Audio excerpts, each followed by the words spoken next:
Students, आज हम चर्चा करेंगे मास्लो नीड हायरार्की थ्योरी। ये क्या है मास्लो नीड हायरार्की थ्योरी? तो मास्लो ने हमारी जो नीड है, नीड के आधार पर हमें एक हायरार्की बनाया है कि हमारी क्या क्या नीड्स हैं। तो चलिए हम इसको वन बाय वन देखते हैं। तो इन्होंने जो सबसे पहले जो नीड रखा है फिजियोलॉजिकल नीड है ना। एक पिरामिड है, इसको आप समझ सकते हैं। सबसे पहले जो नीड है हमारी फिजियोलॉजिकल नीड है। फिजियोलॉजिकल नीड में क्या क्या आता है?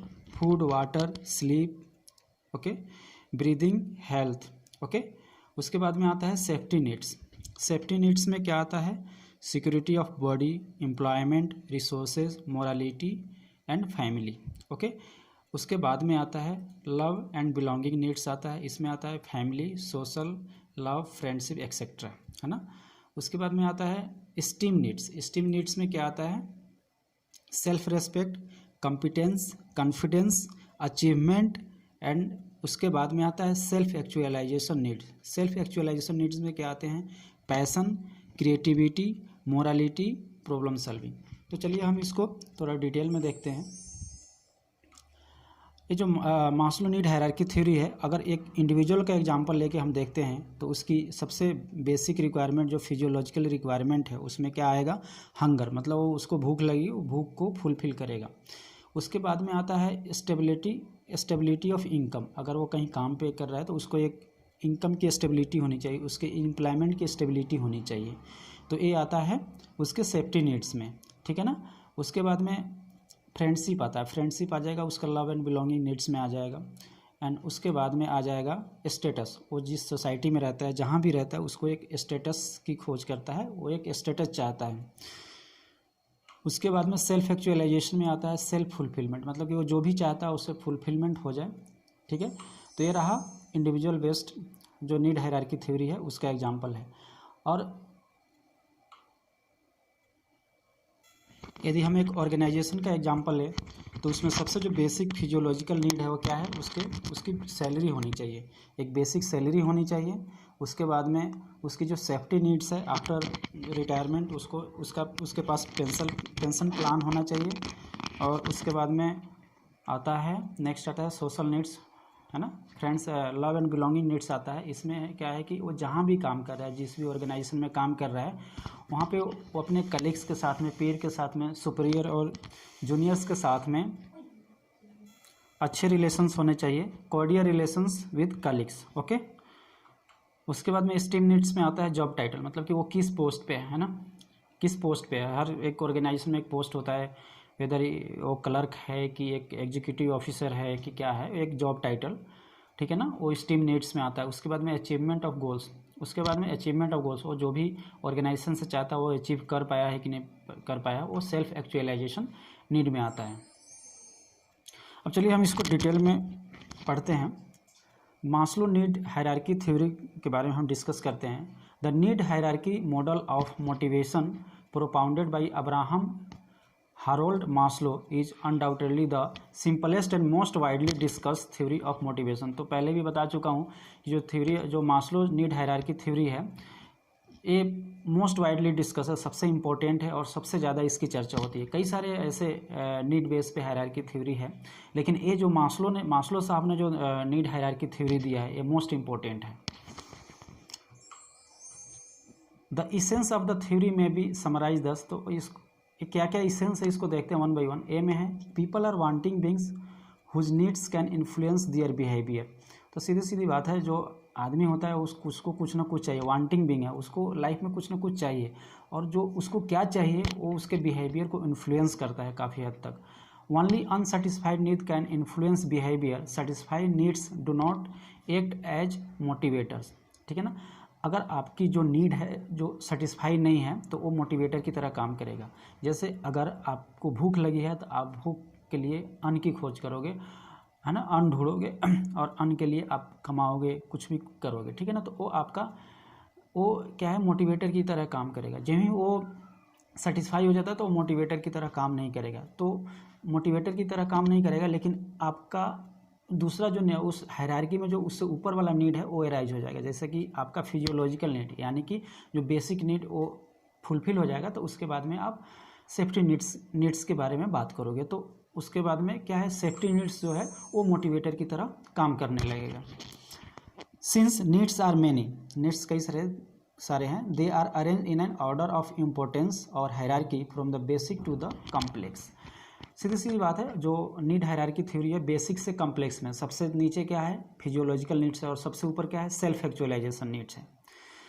The person advances the basic to the next level of hierarchy or from the complex only when the lower level need at least minimally satisfy। तो जब आपकी जो मान लीजिए कि फिजियोलॉजिकल नीड्स जब सेटिस्फाई हो जाती है, या तो पूरी सेटिस्फाई हो जाए या एक मतलब मिनिमली सेटिस्फाई हो जाए, तो फिर आप सेफ्टी नीड्स की बात करेंगे। जब आपकी सेफ्टी नीड्स कुछ हद तक सेटिस्फाई हो जाएगा तो आप सोशल नीड्स की बात करेंगे। तो वही ये बात कर रहा है।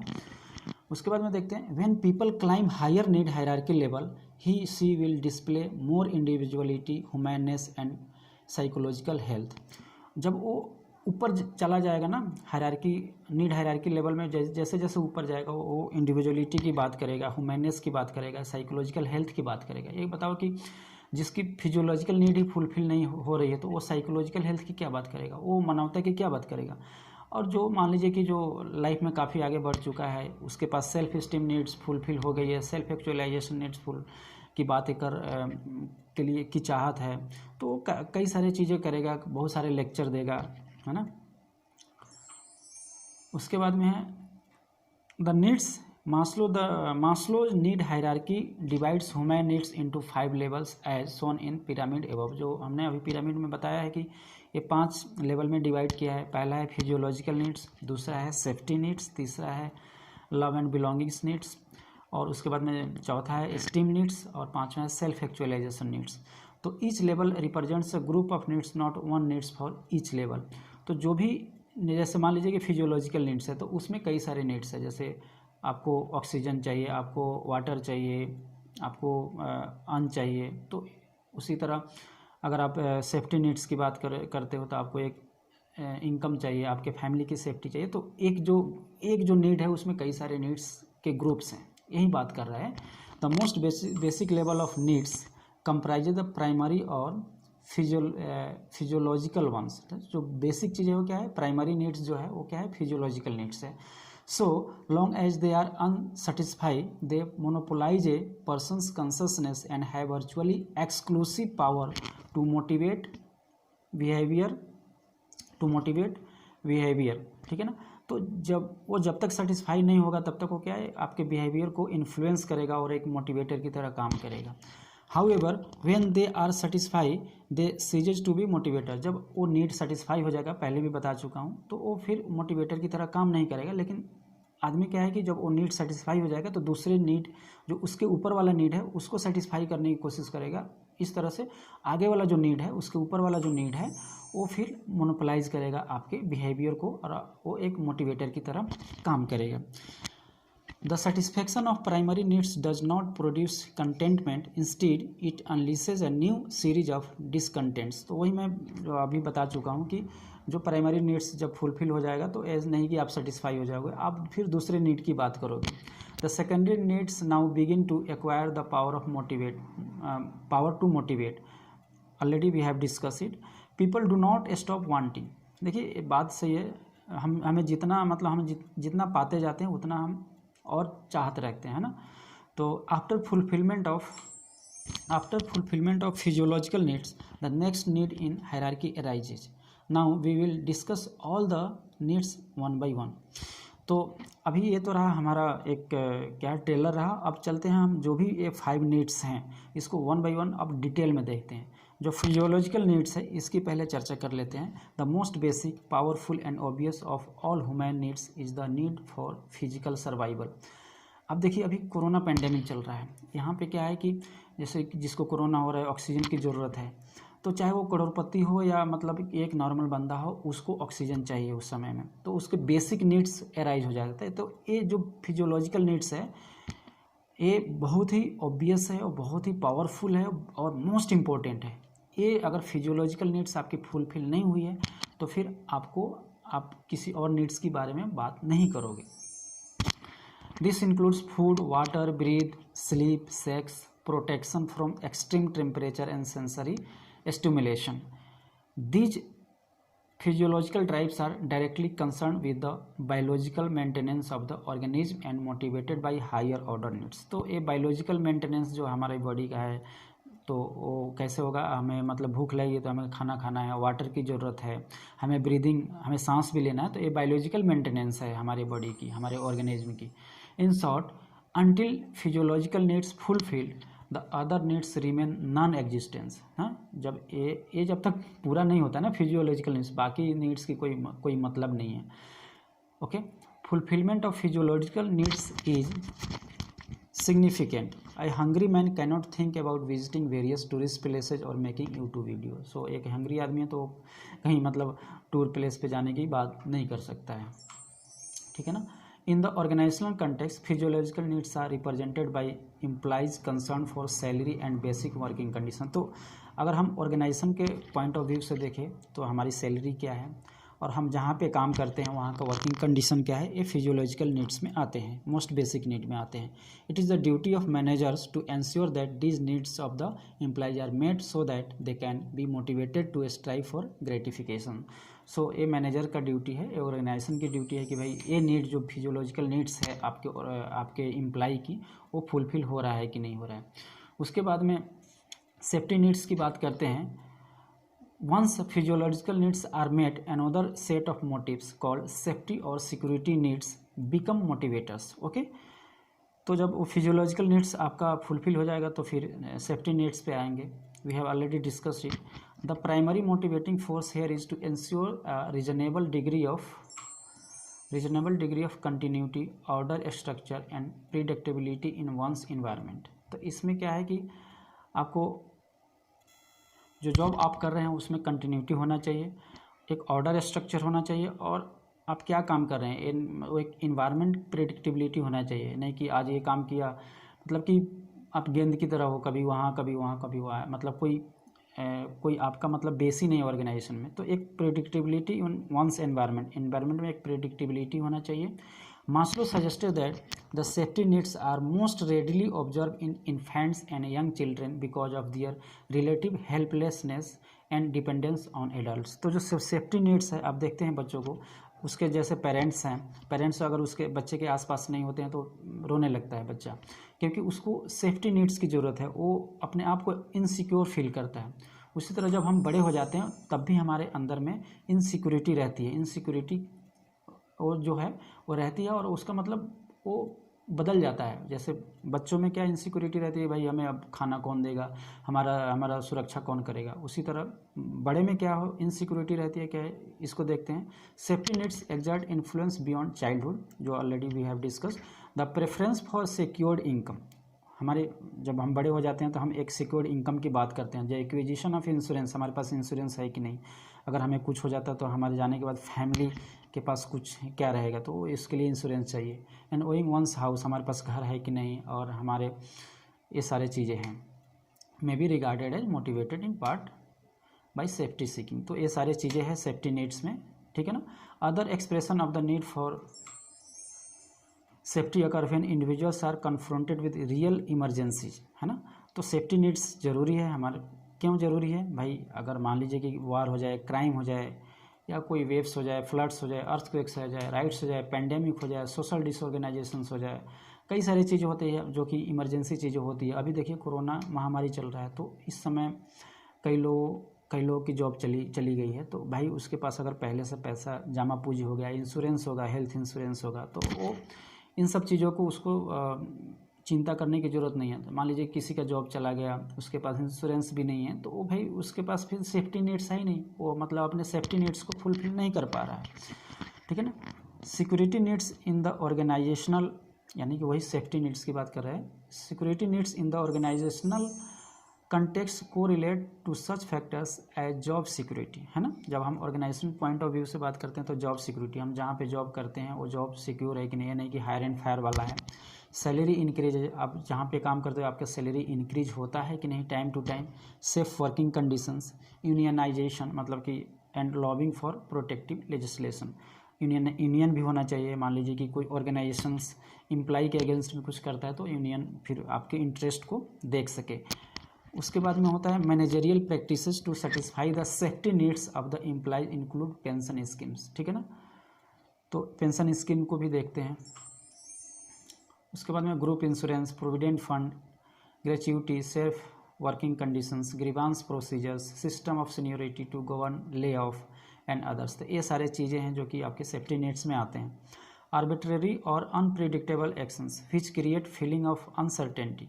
कई सारे अनप्रिडिक्टेबल एक्शंस होते हैं जो कि अनसर्टेनिटी आपको फील कराते हैं, पर्टिकुलर रिगार्डिंग कंटिन्यूड एम्प्लॉयमेंट, मतलब कि पता नहीं कब आपको फायर कर दिया जाए, कब आपको हटा दिया जाए। तो ये सारी अनसर्टेनिटी नहीं होनी चाहिए।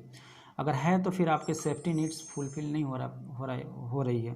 फेवरेटिज्म, मान लीजिए कि आपके अनफेवरेबल बिहेवियर किया जाता है ना, डिस्क्रिमिनेशन किया जाता है ना, जो सीनियर्स है, जो मैनेजर डिस्क्रिमिनेशन करते हैं, फेवरेटिज्म करते हैं, तो ये सारी चीज़ें हैं।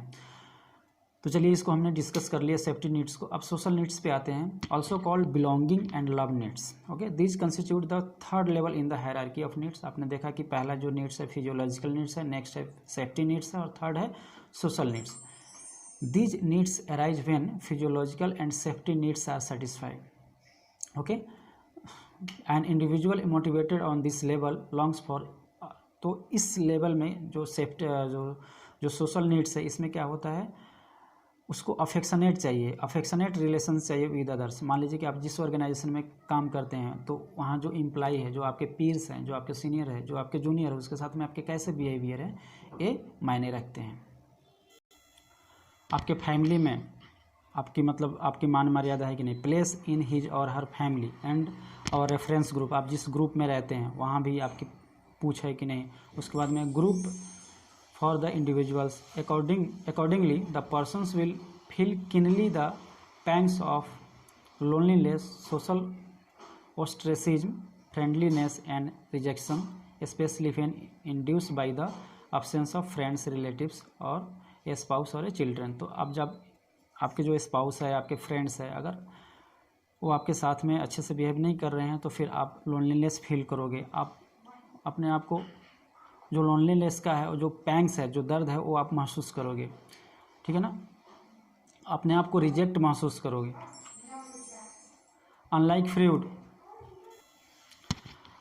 Freud who equated love with sex, जो फ्रूड है वो लव को सेक्स के साथ में, है ना। लव का मतलब सेक्स उन्होंने बताया था, लेकिन मास्लो ने लव का मतलब बताया कि जो आप जहाँ पे रहते हो वहाँ पे हेल्दी इन्वायरमेंट है कि नहीं, आपके पीर्स के साथ में, आपके फैमिली में जो लव इन्वायरमेंट है कि नहीं, मतलब कि आप अच्छे से हो कि नहीं, मतलब कि अमिकेबल बिहेवियर, अमिकेबल रिलेशंस है कि नहीं, है ना। वही बोल रहा है कि loving relationship between two people which includes mutual respect, admiration and trust.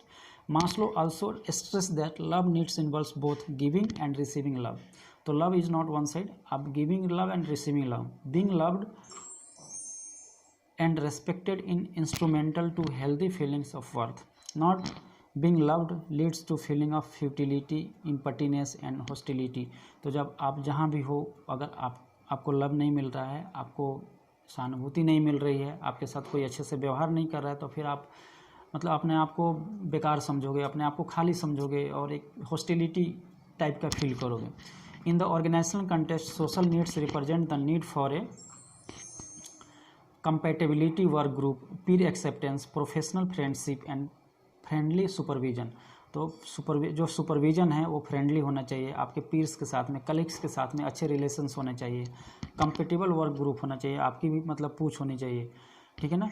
Managers do well to encourage informal groups. तो मैनेजर्स को क्या है कि जो इनफॉर्मल ग्रुप्स होते हैं, जो ऑर्गेनाइजेशन में देखिए दो टाइप के ग्रुप्स होते हैं, एक तो फॉर्मल ग्रुप्स होते हैं और दूसरा इनफॉर्मल ग्रुप्स होते हैं। इनफॉर्मल ग्रुप्स लोगों के अपने एक इंटरेस्ट के हिसाब से इनफॉर्मल ग्रुप्स बन जाते हैं। तो उसमें क्या होता है, जो मैनेजर्स होते हैं, जो इनफॉर्मल ग्रुप्स होता है, अगर कोई कलीग्स है, पीर्स है, आपस में बातें कर रहे हैं, फ्रेंडशिप कर रहे हैं, तो मैनेजर्स उसको फिर हॉस्टिलिटी की तरह महसूस करता है। ये गलत है, इनफॉर्मल ग्रुप्स को बढ़ावा देना चाहिए। Beside supervision needs to be effective and friendly behaviour with subordinates page, ठीक है ना। Unfortunately many managers view friendly relations of employees with their peers as a threat to the organization and act accordingly। अभी वही बताया मैंने कि जो managers होते हैं, जब इस तरह के इनफॉर्मल ग्रुप्स बन जाते हैं, तो उसको वो समझते हैं कि भाई ये ऑर्गेनाइजेशन के लिए खतरा है, और फिर उसको कर्व करने के लिए किसी भी हद तक चले जाते हैं, तो this is very wrong. Managers have often gone to considerable length to control and direct implies relationship in ways that are opposed to the natural groupings of human beings. Therefore, when a manager assumes that informal groups always threaten the organization and actively strive to break up existing groups, the individuals affected may become resistant, antagonistic, है ना, and uncooperative. तो देखिए अगर curve करने की कोशिश करता है तो रेसिस्टेंट हो जाएगा इंडिविजुअल, एंटागोनिस्टिक हो जाएगा और कोऑपरेशन नहीं करेगा। This resistance action are often consequences और symptoms not causes for the managers may have थ्वाटेड the satisfaction of social needs and perhaps even safety needs. तो आपने उसके जो सोशल नीड्स है उसको मैनेजर्स ने थ्वाट कर दिया, कर्व कर दिया, तो उसके जो सिक्वेंसेज है वो ऑर्गेनाइजेशन पे काफ़ी बुरा पड़ेगा और जो इंडिविजुअल्स है वो हॉस्टाइल हो जाएगा और इस तरह से जो ऑर्गेनाइजेशंस के जो ऑब्जेक्टिव्स है वो फुलफिल नहीं हो पाएगा, है ना, उसमें फिर एक हैम्पर आ जाएगा, एक बैरियर्स आ जाएगा। चलिए हमने 3 नीड्स हमने देख लिए। अब होता है self esteem needs. Self esteem needs क्या है? Next in the Maslow's hierarchy are esteem और इगोइस्टिक नीड्स। सोशल नीड्स के बाद में यही आता है self esteem. Maslow classified these needs into 2 subsidiary sets, self respect and esteem from others. ठीक है ना, सेल्फ रेस्पेक्ट होना चाहिए और एस्टीम फ्रॉम अदर्स भी होना चाहिए। तो चलिए इसको देखते हैं। द फॉर्मर इंक्लूड्स, मतलब कि जो सेल्फ रेस्पेक्ट है, such things as desire for competence, आपके पास कॉम्पिटेंस होना चाहिए, कॉन्फिडेंस होना चाहिए, पर्सनल स्ट्रेंथ होना चाहिए, एडुकेसी होनी चाहिए, उसके बाद में अचीवमेंट, इंडिपेंडेंस होना चाहिए एंड फ्रीडम होना चाहिए। An individual needs to know that he is worthwhile and capable of mastering tasks and challenges in the life। तो जो आप अपने लाइफ में कर रहे हो आपके पास में कॉन्फिडेंस होना चाहिए, आपको एक कॉन्फिडेंस होना चाहिए कि मैं जो कर रहा हूँ वो कर सकता हूँ, मैं कैपेबल हूँ, मैं मास्टर हूँ इस चीज़ में। तो ये होता है सेल्फ इस्टीम। तो सेल्फ इस्टीम धीरे धीरे आदमी में आता है जैसे जैसे वो ऑर्गेनाइजेशन वो नीड्स हायरार्की में ऊपर जाता है। तो और ये एक्सपीरियंस और आपके मेहनत से आपके अंदर में सेल्फ इस्टीम आने लगता है। Steam from others includes Prestige recognition. यही है स्टीम फ्रॉम अदर्स का क्या मतलब है कि दूसरा कोई आपकी बड़ाई करे, दूसरे किसी का अटेंशन जाए आपके ऊपर, रिकॉग्नाइज करे, कोई आपको एक्सेप्ट करे। ठीक है ना।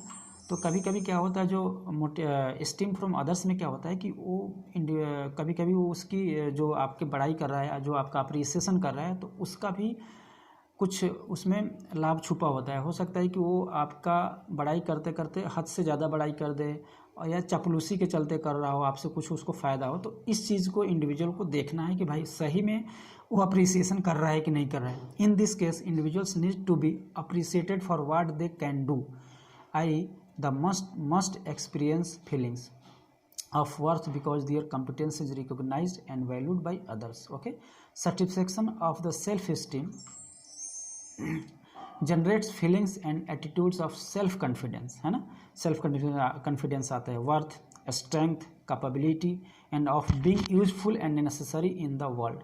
In contrast, the thwarting of these needs leads to feeling and attitude of inferiority, ineptness, weakness and helplessness। तो वही है, जब आपकी नीड्स जो है सेल्फ इस्टीम नीड्स जो है तो वो अगर फुलफ़िल होती है तो आपको कॉन्फिडेंस आएगा, स्ट्रेंथ आएगा। लेकिन जब वो फुलफ़िल नहीं होती है तो फिर आप इन्फीरियर फील करोगे, कमज़ोर फील करोगे, मतलब किसी काम लायक फील नहीं करोगे। These negative self-perceptions may in turn give rise to basic discouragement, sense of futility and helplessness। वही बात हुआ। ओके, यहाँ पे मिस्टेक है। In dealing with life's demands and low evaluation of self vis others. तो अपने ज़िंदगी में जो भी आप इवेल्युएशन करते हो, चाहे सेल्फ की करते हो, अदर्स की करते हो, जैसे भी करते हो, तो उसमें फिर आपको एक डिस्करेजमेंट आएगा जब आपकी सेल्फ इस्टीम नीड्स फुलफिल नहीं होती है। तो Maslow emphasize that the most healthy self esteem is based on earn respect from others rather than on fame. ठीक है ना। तो आप जो अर्न रेस्पेक्ट है, आपने जो रेस्पेक्ट अर्न किया है उसके बेस पे होता है सेल्फ इस्टीम नीड्स, ना कि फेम के आधार पे, स्टेटस के आधार पे या एडुलेशंस के आधार पे, है ना। फेम तो किसी का भी हो सकता है। एक चोर है, अगर उसका भी कभी कभी फेम मीडिया वाले फेमस कर देते हैं, तो इसका मतलब ये नहीं कि उसके पास सेल्फ स्टीम नीड्स उसकी फुलफिल हो गई। Steam is the result of effort, it is earn. Okay, steam is the result of effort, आप जो इफोर्ट लगाए हो, आपने जो अर्न किए हो, वही स्टीम है।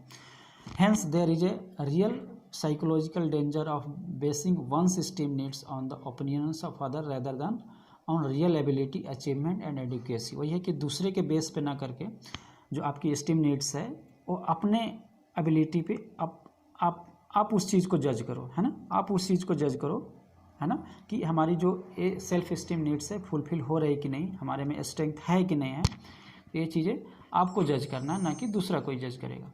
Once a person's relies exclusively upon the opinions of other for his own self-esteem, he places himself in psychological jeopardy. Already we have discussed it. To be solid, self-esteem must be founded on one's actual worth rather than on external factors beyond one's control. Okay. In the workplace, self-esteem needs correspond to the job title. अब जैसे organisation की बात करते हैं तो जो self esteem needs है उसमें क्या हुआ कि आपकी जॉब टाइटल क्या है, आपका मेरिट पे क्या है, मेरिट पे इंक्रीज हो रहा है कि नहीं, ठीक है ना, सॉरी इसमें मेरिट में यहाँ कोमा होना चाहिए, आपका जॉब टाइटल क्या है, यहाँ पे आपकी मेरिट क्या है उस ऑर्गेनाइजेशन में, पे आपका इंक्रीज हो रहा है कि नहीं हो रहा है, यहाँ पे ले लेते हैं पेन हम, यहाँ पे मेरिट। ओके, उसके बाद में पीर supervisory recognition, challenging work, responsibility and publicity in company publications. तो वहाँ पे आप जो जिस कंपनी में ऑर्गेनाइजेशन में काम कर रहे हो वहाँ पे आप अपनी रिस्पॉन्सिबिलिटी को अच्छी तरह से निभा रहे हो, आपका रिकॉग्निशन है ना, आपकी मेरिट है, तो ये सारी चीज़ें आप फेमस हो उस ऑर्गेनाइजेशन में, तो ये होता है स्टीम नीड्स होता है।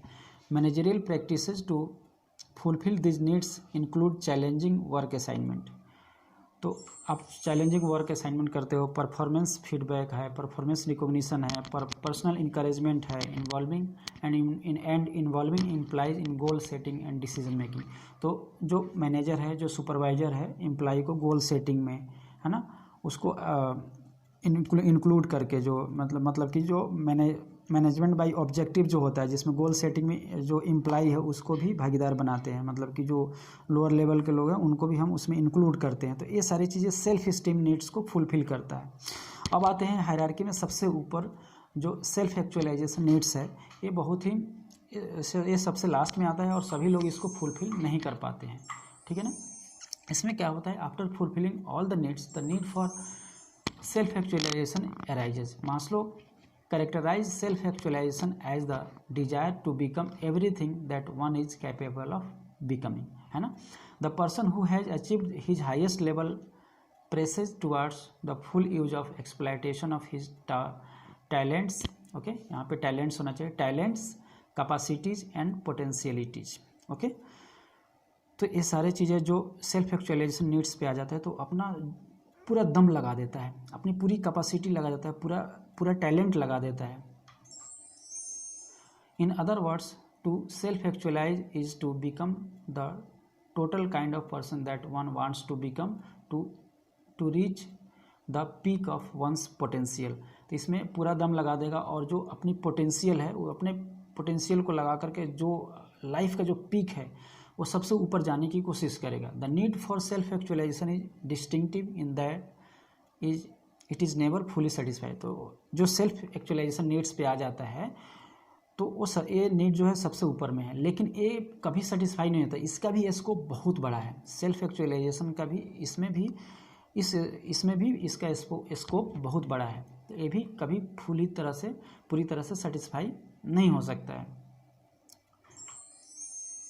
It appears to remain important and insatiable. The more apparent satisfaction of it a person obtains, the more important the need for more seems to become. तो इसमें जैसे जैसे हम जितना चाहेंगे जितना हमें फुलफिल होता जाएगा सेल्फ एक्चुअलाइजेशन, उतना हम चाहते जाएंगे। जैसे मान लीजिए कि कोई इंडिया का प्राइम मिनिस्टर, मान लीजिए कि अभी मोदी का एग्जाम्पल लेते हैं, तो ही इज़ फेमस लीडर, तो वो और कोशिश करेगा अपने और अपनी पोटेंशियल को लगाएगा ताकि जो मोदी है पूरे वर्ल्ड में उसका नाम हो और वो पूरे वर्ल्ड में रिकॉग्नाइज हो, है ना। वो एक मतलब कि भारत का प्राइम मिनिस्टर बन के ना रहे कि बल्कि पूरे वर्ल्ड के लिए एक रोल मॉडल बने, ये वो कोशिश करेगा, है ना।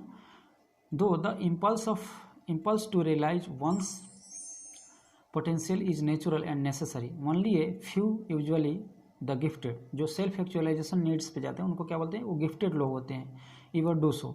Maslow himself estimated that less than 1% of population fulfills the need for self actualization, है ना, 1% से भी कम लोग हैं। Maslow advances 3 reasons for this, इसके लिए उन्होंने 3 रीजन्स सुझाए हैं। First, people are invariably blind to their own potentiality, उनके पास क्या पोटेंशियल है हमको खुद ही पता नहीं होता है, हमारे पास क्या पोटेंशियल, तो इसको हम पहचान नहीं पाते हैं, पहला रीजन। दूसरा reason, second, the social environment of an stifles development towards self fulfillment, जब हम कभी भी जब ट्रैक से हट के काम करते हैं, जो सोसाइटी हमारा बोलता है क्या कर रहा है भाई, ये गलत काम है, ये है वो है, क्या करेगा ऐसे करके, है ना, तो ये जो सोसाइटी है ये भी एक बैरियर की तरह काम करता है। A final obstacle is the strong negative influence exercise by the safety needs, और जो फाइनल और तीसरा इसमें बैरियर्स वो है कि सेफ्टी नीड्स है ना। अरे भाई मैं एक कर रहा हूँ, अगर मान लीजिए कि आप सेल्फ एक्चुअलाइजेशन नीड की फुलफिल कर रहे हैं, तो भाई आपकी फैमिली सेफ़ है कि नहीं, आपके पास इनकम है कि नहीं, आपके जाने के बाद में आपकी फैमिली सेफ़ है कि नहीं, तो ये सारे जो सिक्योरिटी वाला नीड्स है ना, जो सुरक्षा की भावना जो हमें घेरे हुए है, ये हमें बाधा पहुंचाती है। अब जैसे एग्जांपल के तौर पे देखते हैं, महात्मा गांधी ने सेल्फ एक्चुअलाइजेशन नीड्स को फुलफिल कर लिया, ठीक है, लेकिन उनके पास बैंक बैलेंस नहीं थे, उनके पास बहुत बड़ा घर नहीं था, उनके पास पेंशन नहीं था, उनके पास कोई इनकम का कोई बहुत बड़ा स्रोत नहीं था। तो होता क्या है, जो सेल्फ एक्चुअलाइजेशन नीड्स को जो फुलफिल करने के चक्कर में पड़ जाते हैं, तो कभी कभी क्या होता है कि वो अपने जो सिक्योरिटी नीड्स है या और भी जो नीड्स है उसको वो साइड कर देते हैं। जैसे मान लीजिए कि हमारे सोसाइटी में बहुत सारे संत होते हैं जो कि सेल्फ एक्चुअलाइजेशन नीड्स को फुलफिल कर लेते हैं, लेकिन सिक्योरिटी नीड्स को फुलफिल नहीं करते हैं, क्योंकि उनको उसकी ज़रूरत भी नहीं होती है और उस तरफ वो ध्यान भी नहीं देते हैं, ठीक है ना। तो ये भी एक मतलब एक्सेप्शन है, इसको ध्यान रखना है। द ग्रोथ, अब आते हैं फिर, the growth process demands a constant willingness to take risk. इसमें क्या होता है, सेल्फ एक्चुअलाइजेशन में आपको रिस्क लेना है, आपको टू मेक मिस्टेक्स, आप जो मिस्टेक करते हैं उसका रिस्क लेना है, टू ब्रेक ओल्ड, और इसमें क्या है, टू ब्रेक ओल्ड हैबिट्स, और जो पहले से ट्रैक पे जो भी काम चला आ रहा है, जो पहले से जो हैबिट्स है उसको ब्रेक करना है। दिस रिक्वायर्स करेज, और इसके लिए क्या चाहिए, courage. It logically follows that anything that increases the individual's fear and anxiety also increases his tendency to regress towards safety and security. जब आप जो डर गया तो फिर वो सेफ्टी एंड सिक्योरिटी नीड्स की तरफ भागेगा, फिर वो उसकी सेल्फ एक्चुअलाइजेशन नीड्स फुलफिल नहीं हो पाएगी। In an organization self actualization needs correlate. अब हम ऑर्गेनाइजेशन की बात करते हैं, तो इसमें क्या होता है, सेल्फ एक्चुअलाइजेशन में desire for excelling oneself in one's job, वो अपने जॉब में एकदम एक्सेल हो जाएगा, एडवांसिंग एन इम्पोर्टेंट आइडिया देगा, successfully managing a unit and the like, है ना, एक सक्सेसफुली मैनेज करेगा, वो एक रोल मॉडल बन जाएगा। By being aware of the self actualization needs of subordinates, अब बोलता है कि आपके अंदर जो सबऑर्डिनेट्स है उनकी भी सेल्फ एक्चुअलाइजेशन नीड्स होती है, तो उसको रियलाइज कैसे कराना है। Managers can use a variety of approaches to enable subordinates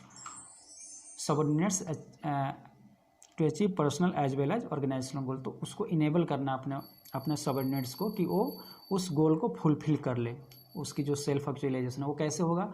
जैसे मैनेजमेंट बाई ऑब्जेक्टिव्स में होता है, मैनेजमेंट बाई ऑब्जेक्टिव में क्या होता है कि जो एम्प्लॉय होते हैं, सबऑर्डिनेट्स होते हैं, उनको भी गोल सेटिंग में पार्टनर बनाया जाता है, तो इस तरह से वो भी अपने नीड्स को, सेल्फ एक्चुअलाइजेशन नीड्स को फुलफिल कर लेते हैं। ओके, वीडियो काफ़ी लंबा हो गया, thanks for watching, please share this video, like and subscribe also, thanks for watching this video.